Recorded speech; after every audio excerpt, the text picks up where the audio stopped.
Hello friends, see what I have got for you today. These are the rose quartz eggs. Eggs बोलते हैं या योनी बोलते हैं. Rose quartz is a crystal which is known for ultimate love stone.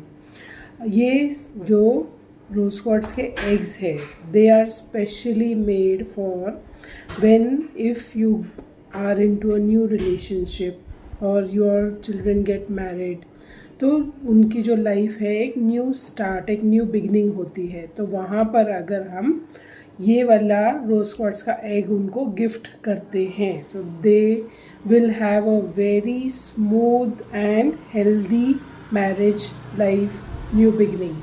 तो because that time the life is not very smooth, बहुत सारी चीज़ों को डील करना पड़ता है.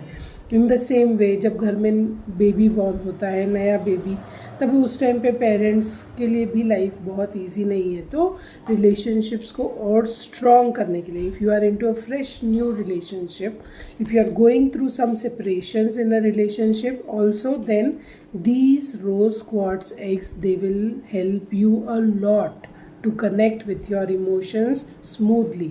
So to order them, you all can connect Heram Crystals or Aura Ability Unfolds at 9595659659.